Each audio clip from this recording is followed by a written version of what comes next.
영장류란 인간과 비슷한 특징이 많은 원숭이와 고릴라, 오랑우탄 등의 포유동물을 말합니다. 영장류 학자는 그런 동물들을 연구하는 학자인데요. 가장 유명한 영장류 학자로는 바로 침팬지 연구로 세계적 명성을 거둔 제인 구달 박사를 들 수가 있겠습니다. 제인 구달 박사만큼이나 유명하며 영장류 연구와 보호에 평생을 바쳤던 또 다른 여성학자가 존재하는데요. 그녀가 맞이한 최후는 아직까지도 의문으로 남아 있습니다. 오늘 소개할 사건은 다이앤 포씨와 그녀의 의문의 최후입니다.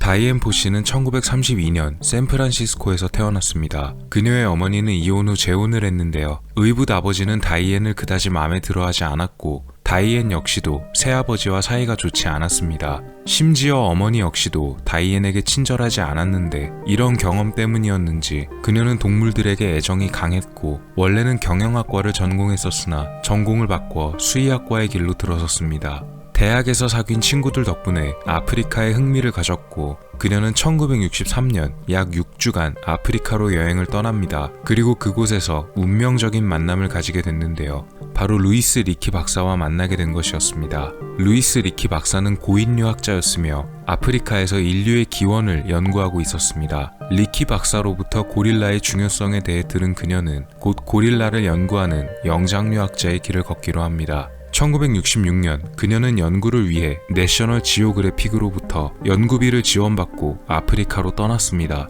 처음에는 콩고로 가려고 했었지만 당시 콩고는 치안이 위험하여 르완다로 옮겨갔습니다. 그녀는 산 중턱에 자신이 살 집을 지어놓고 그곳을 카리소케 연구소라고 불렀습니다. 이곳에 살면서 다이앤 포씨는 주변에 사는 고릴라들과 접촉을 시도했습니다. 당연히 야생 고릴라들에게 다가간다는 것은 절대로 쉬운 일이 아니었습니다. 그래서 그녀는 몇 년 동안이나 고릴라 무리와 접촉하며 그들의 경계심을 풀기 위해 노력했습니다. 그리고 결국 고릴라들은 그녀를 받아들였습니다. 다 큰 고릴라뿐만이 아니라 어린 고릴라들까지 그녀를 고릴라 무리의 일원으로 생각했고 또 아무런 거부감 없이 그녀와 어울렸습니다. 특히 그녀와 처음으로 교감을 나눴던 고릴라인 수컷 고릴라에게 피넛이라는 애칭도 붙여졌습니다. 이 사진이 바로 다이앤 포씨와 처음으로 다가왔던 고릴라 피넛의 사진입니다.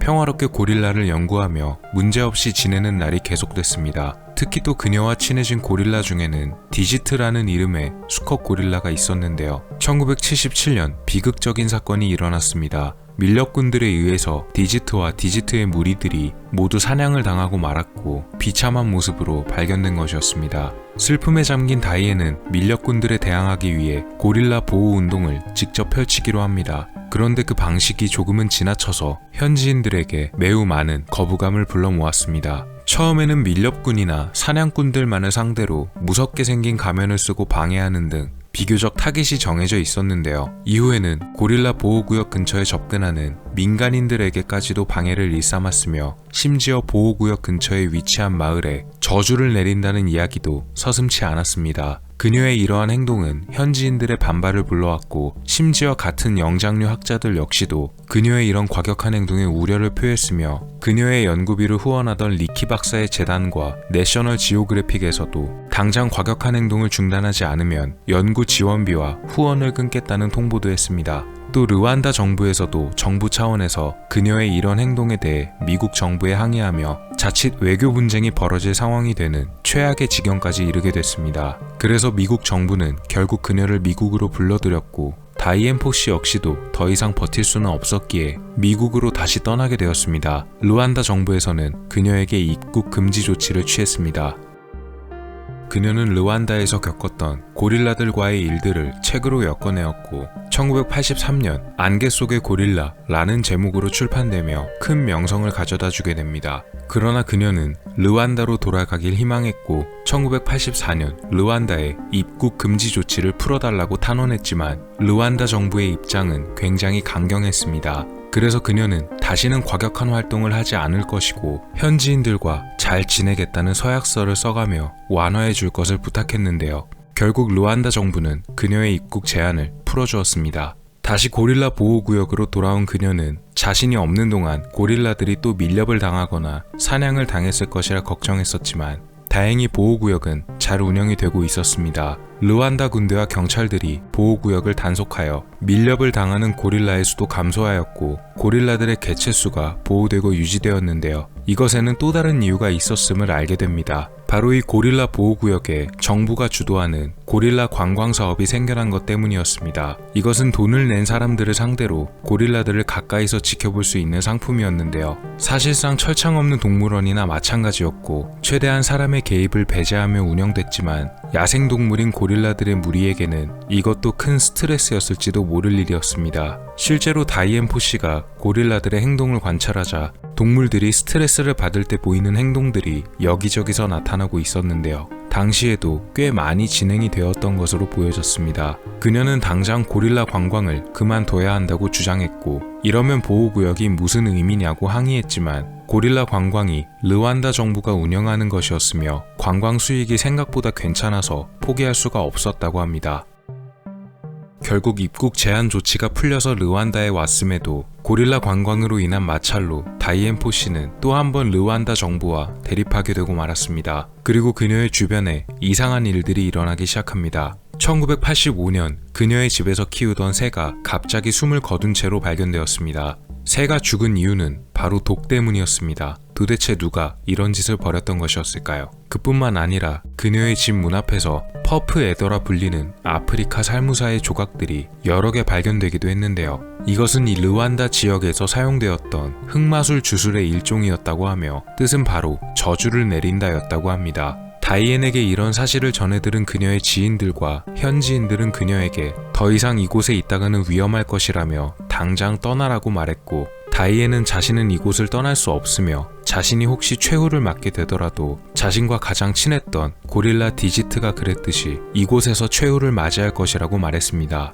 그해 12월 결국 그녀의 오두막에서 그녀는 숨진 채로 발견되었습니다. 발견 당시 그녀의 곁에는 호신용 권총이 있었으나 사용되지 못했던 것으로 보입니다. 여권과 돈이 오두막에 그대로 남아 있었기 때문에 그녀에게 원한을 품었던 누군가가 저지른 원한에 의한 범죄임을 알 수가 있었습니다.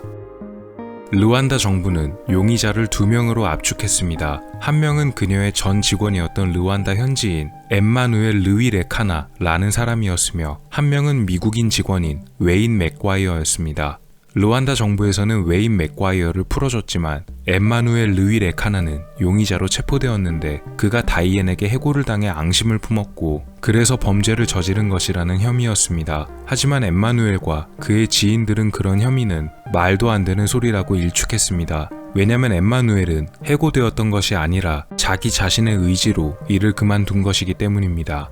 또한 범죄가 저질러진 것으로 예상되는 날 그는 자신의 가족들과 하루 종일 함께 있었고 이를 뒷받침해줄 증언과 증인들이 있었으나 르완다 정부는 그를 감옥에 집어넣었습니다. 그리고 얼마 안 되어 엠마누엘은 자신의 감방 안에서 스스로 목숨을 끊은 채 발견됩니다. 그러나 그의 가족들과 주변 지인들은 그가 누군가에게 당한 것이라고 생각하고 있습니다. 가장 큰 이유로는 그가 밧줄을 사용해 목숨을 끊었는데 본인이 구하는 것은 물론이고 그가 있던 감옥 전체에서도 그런 밧줄을 구하는 것이 사실상 불가능한 일이었기 때문입니다. 1987년 팔레이 모아트라는 작가는 자신이 출판한 다이앤포시의 전기에서 그녀의 죽음은 엠마누엘의 범행이 아니라 다른 단체에 의한 소행이라고 주장합니다. 책에서 지목한 가장 큰 용의자는 바로 르완다의 고릴라 관광사업과 관련이 있으며 그런 범죄를 지시할 수 있는 권력이 높은 사람이라는 암시가 있었는데요. 이에 새로운 용의자로 떠오른 사람은 당시 르완다의 독재자였던 쥐베난 하브자리 만화의 처남이자 루엔게리의 주지사였던 프로타이스 지기라니 라조였습니다. 그는 고릴라 관광 사업을 주도하던 인물이었고 이 사업으로 돈을 긁어 모으던 사람이라 고릴라 관광을 반대하던 다이앤포시를 눈엣 가시로 여기고 있던 사람이었다고 합니다. 그러나 이미 사건의 시간이 많이 흘러서 더 이상의 수사는 불가능해졌고 그동안 르완다의 정치도 불안하던 탓에 범인이 누구인지는 밝힐 길이 없어졌습니다. 제인 구달 박사는 그녀의 최후에 너무나 안타까운 마음을 표했으며 또 다른 가까운 지인이자 영장류 학자였던 비루테 갈디카스 박사 역시도 애도를 표했습니다. 그녀의 삶을 다룬 영화로 배우 시고니 위버가 주연한 영화인 안개 속의 고릴라라는 영화가 있습니다. 다이앤포시가 출판한 책과 동명의 영화입니다. 여담으로 그녀와 평생 사이가 좋지 않았던 다이앤의 어머니가 그녀의 재산을 모두 가져갔습니다. 다이앤 본인은 유산을 고릴라 보호기금에 써달라 했으나 법적인 문제로 결국 어머니가 전부 가져가게 됐다고 합니다. 이후 다이앤의 지인들이 남은 재산과 후원금을 모아 루안다의 고릴라 보호시설 그리고 기념비를 세우고 지금도 고릴라를 보호하는 데에 힘을 쓰고 있지만 고릴라 개체는 많이 감소하고 있다고 합니다. 평생을 고릴라 보호와 연구에 힘을 쏟았지만 결국 의문의 최후를 맞이하게 되어버린 다이앤 포씨의 이야기였습니다. 오늘 미스터리 어떠셨나요? 여러분의 구독과 좋아요의 힘으로 다음에도 재밌는 미스터리로 찾아오겠습니다. 미스터리 큐브였습니다. 감사합니다.